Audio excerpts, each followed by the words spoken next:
Hey guys, it's Queen Alcetta Rue, and I'm coming to you today with another exciting edition of Ask An Aquarius.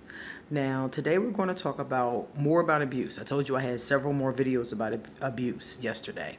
This one is about physical abuse specifically. Okay, so physical abuse is when you're being harmed physically. You're being slapped, punched, kicked, spit on, pushed down, grabbed, stabbed, squeezed, punched, probed, choked, whatever. Any kind of physical, assault to your person. Sometimes physical abuse happens also to your belongings. So it's you, your belongings, and in some cases maybe your loved ones. Just the same kind of abuse, but done to your loved ones to harm you, which also harms them. So physical abuse, sometimes there are bruises present. Sometimes you can tell that somebody's being physically abused by bruises, and they usually play it off or lie about it or make excuses about it. Like they'll say they ran into a doorknob, they have a black eye. But it's just weird because they always have things happening. It's like, you're not that clumsy, dude. Like, seriously. So they'll always have, bites, scratch, punches, bruises, things on them, and always an excuse as to how it happened. Sometimes they won't have any scars, bruises at all, nothing at all. I remember I was having a conversation once with somebody who said to me that their lover told them that they knew exactly where to hit them not to leave bruises. This is what this person said to them. So it was a threat. They hadn't started hitting them yet, but it was a threat. Like, just so you know, I know how to whoop your ass without anybody knowing I whooped your ass. So, luckily she got out of that relationship.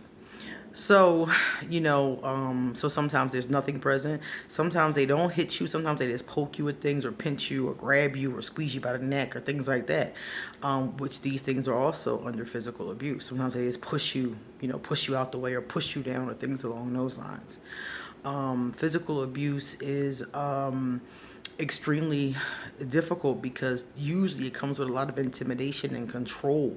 So they're usually like controlling the person and harming them and basically just doing whatever they want and then beating them up.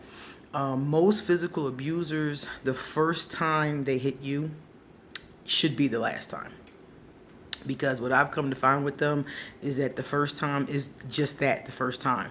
Most of the time, there's a good percentage of the time when this may occur and never happen again. I remember somebody told me a story about, this is like back in the old days, and they were saying that this man had beat his wife, for whatever reason, and she waited till he went to sleep and poured grits on him, hot grits on him. And anybody who knows the story of, there's a famous singer, I forgot his name, who had a similar situation happen to him back in like the 70s. And basically the grits, they stick to your body. Medea talked about it in one of the movies. The grits stick to your body. So this woman poured hot grits on this man, and he never hit her again. He wasn't pleasant after that, but he never hit her again. So, I've heard stories like that. So, like, sometimes those things happen, but usually the first time is just that, and it just continues to happen. And the person either accepts the abuse and allows it to keep happening, or they escape. I have my own issues with physical abuse. When I was growing up, I saw a lot of physical abuse. I saw the men around me harming women, grabbing them, punching them. Now, I wouldn't say punching them, but more slapping them, grabbing them, yelling at them, things like that. Not all the men, not all the women, not all the relationships were like that, but I did see it coming up. And I remember, being in different violent situations, a lot of violent situations. So violence in families was something that was very normal to me, something that I saw all the time. So it's a very, very negative energy coming from that. And then when I got into my own relationships, one of my relationships was physically abusive. And the person that I was living with on about 4 or 5 different occasions hit me. And the first time it happened, it's exactly the same way for a lot of people. They always apologize. They're so sorry. They didn't mean to do that. They don't know what came over them. Is usually what they say the first time. And then after that, it's easy for them to do it again. So every time you make them mad after that, or every time something happens after that, usually that's going to be the response. Like I said, sometimes not, but most times, yeah. So after the first time, and I was very devastated because I felt hopeless. I didn't have nowhere to go. I was living with this person. I was just so hopeless. And I didn't know what to do. I knew I needed to leave. I knew the relationship was not good for me, but I didn't know where to go. I didn't know what to do. I was hopeless. I was helpless. I just was like, I could have went to my family, but I can't go to my family because you know how it is with your family. They're going to talk smack. Some of them might help you. Most of them won't, and I just didn't want to go that route. I wanted to do it myself. I wanted to get out of this myself. I got in it myself, and I wanted to get out of it myself. And I really didn't trust anybody to help me, to be honest with you. I didn't trust anybody to help me without judgment. You know, people always judge you, and they're like, "Oh, well, you shouldn't even be in that situation, and you shouldn't have been with him anyway." You got to hear all that smack, and I didn't want to go through that. I wanted to just do this myself, so I did. I went to a domestic abuse place. I got a restraining order. And they helped me. They taught me how to do what I had to do to file my restraining order, to get custody, to get rid of him, and to move on with my life. So that's how I got away. We had about a year and a half of violent altercations. The cops came 4 or 5 times maybe. One time they had him in the cop car about to arrest him. And to be honest with you, I should have let them arrest him.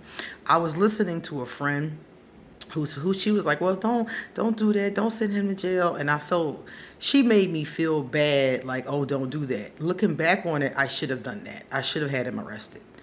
And if I ever had to go through this again, I would have them arrested. But I didn't. And we continued the relationship for a couple more months.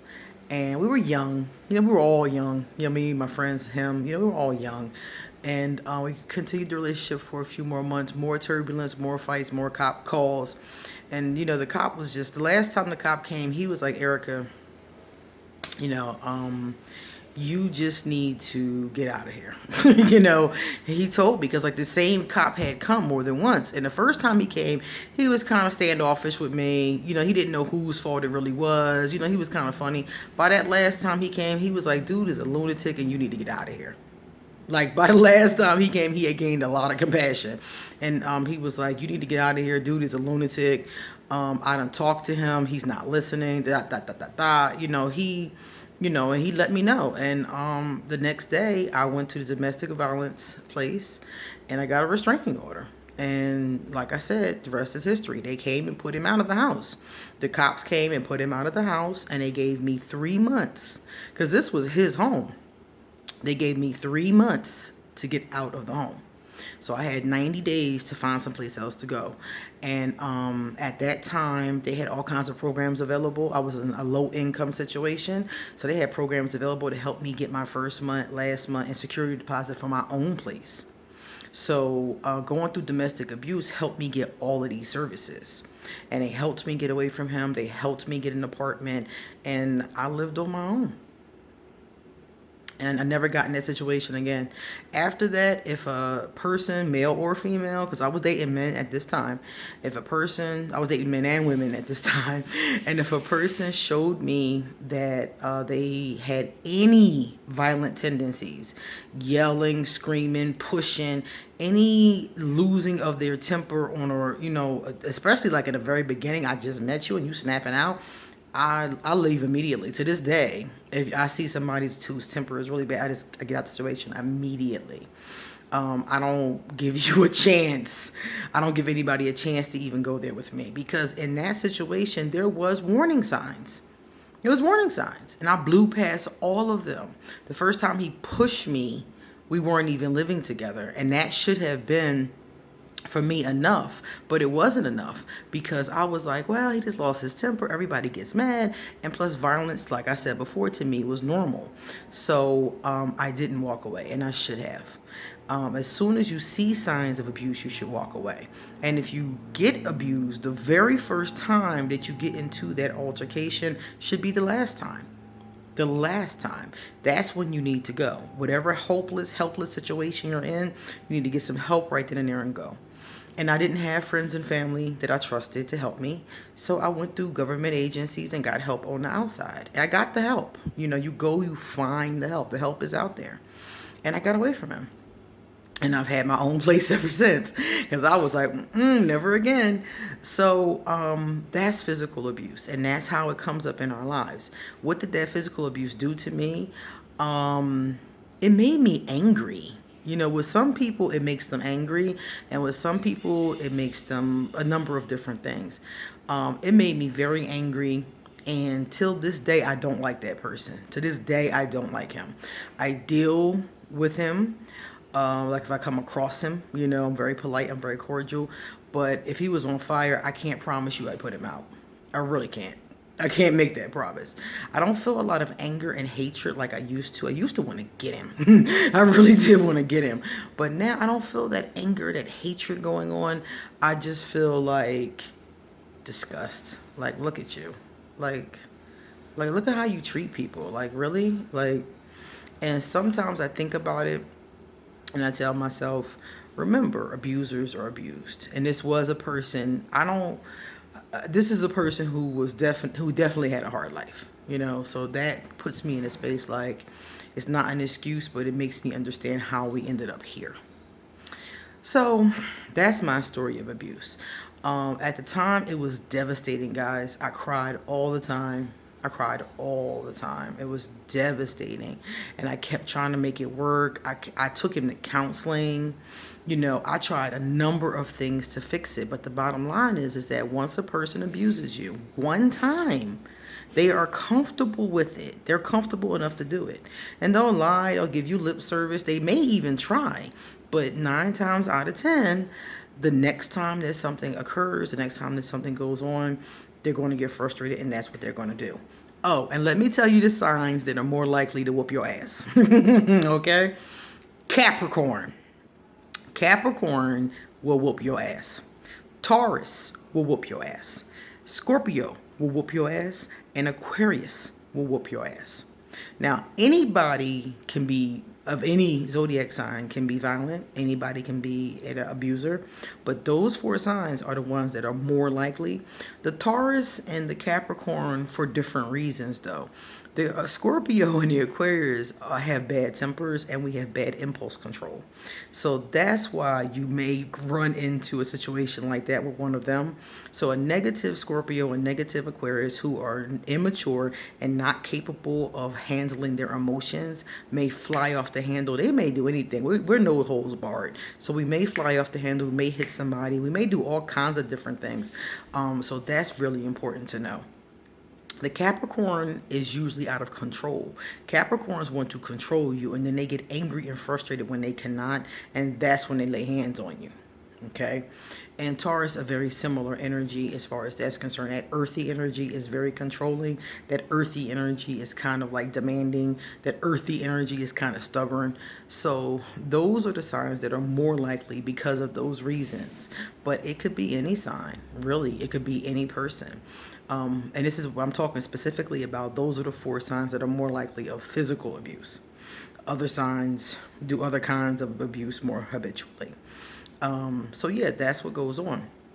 So like I said yesterday, if you're in that situation, your best bet, if it's the first time that it has happened, you get out. If it's the 15th time that it's happened, get out. Your best thing to do is get some help and get out. And it was, like I said before, it was very hard for me. I cried a lot, got a lot of bad advice from people who didn't. A lot of your friends and family will often give you bad advice, not because they mean to, but because they don't know any better. So if you asking somebody what you should do and they don't know better and you don't know better, you're not really going to get good advice.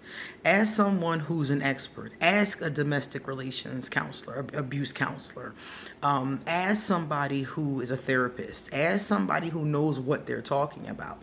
I would say go directly to somebody who specializes in domestic abuse, because there's a lot of levels to it. Sometimes women begin to identify with their abuser. We often blame ourselves. Sometimes your abuser will be like, well, you yelled at me, you abused me too, stuff like that, little head games. They do all kind of things like that. And a lot of times, if a person abuses physically, they may abuse in all the other ways too. Just because you are one kind of abuser doesn't mean you don't abuse multiple ways. They might be a physical abuser, a sexual abuser, a mental and emotional abuser. They may abuse you across the board, or they might just abuse you in that one way. Some people aren't smart enough to be able to mentally abuse you. You have to be kind of smart to play those head games. Some people aren't that smart. They're just more brute force. They'll smack you around and go get a beer, that kind of energy. So if you're being abused, another thing you have to think about is, why are you allowing yourself to be abused? In my case, it was hopelessness. I felt like I needed this person. I felt like, where am I going to go? I got a piece of job, I'm in college the first like 6 months, like, where am I going to go? I don't have anywhere to go. If I go live with my family, it's going to be ugly. And then I got to deal with their abuse, so like, where am I going to go? So, it's always somewhere to go. It's always options. You just have to look for them. Okay, so if you're in this situation, Google domestic abuse relations in your town and get some professional expert advice and help. Either they have hotlines, you can go in and talk to them. You could talk to them on the phone. If you're afraid of your significant other finding out from your phone or from your home, go to a friend's home and use their phone, use a pay phone, do whatever you have to do, and get some advice and get some help and get out. There are women who do not make it out of these situations. We all know, we all know somebody who is not alive today because of this. When I was living in Chester, Pennsylvania, there was a couple who stabbed each other to death on Christmas Day on the lawn. You can Google it. It's probably in the news still. This was in the 90s, and they stabbed each other to death on the lawn. I mean, the violence had gotten that high, In my case, I did fight back. Usually, there's a balance in sizes, because usually somebody who is abusive, they're bullies. They're not going to pick on somebody their own size. So usually, if you're a person who's being abused, is usually being abused by somebody who's much bigger than them. But it doesn't have to be, because I've seen females who were much smaller abusing a male too. So it can happen that way as well. Men can get abused as well. A friend of mine, his brother was murdered recently by a woman who like beat him to death with a pot or something, and they were like in a domestic relationship. So it does happen. I don't know all the details of the story, but I know she beat him to death, so, and she was smaller than him. It does happen. So, these things go on, and it does happen with men as well as women. So but in a lot of cases, the person is larger. They're usually a bully, a big bully, and they just hitting on somebody that that's smaller than them. And that's what happened in my case. This huge man, and I snapped. The last time that we had a full-fledged fist fight, I snapped. Because remember, I told you, I really wasn't fighting with him. He was bigger than me. I really couldn't do much. I mean, if he came at me, I could try to defend myself, but it really wasn't much I could do. And the last time he came at me, I snapped. Something in me was just like, I'm not taking no more ass whoopings. And I just snapped. Everybody saw that point in the movie with Tina Turner when Ike had hit her for the last time and she took off her shoe and just went off. That was what happened with me. I just snapped. I started grabbing things. There were things on the dresser. I was in the bathroom, and the bathroom had a big, long dresser on it.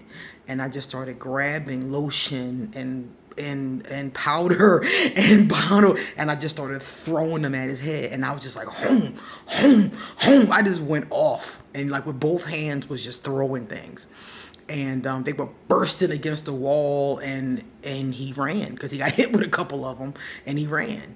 And I knew right then I had taken my power back right then and there, and I was like, I'm not taking no more ass whoopings from now on. If I'm getting my ass whooped, it's because we rumbling.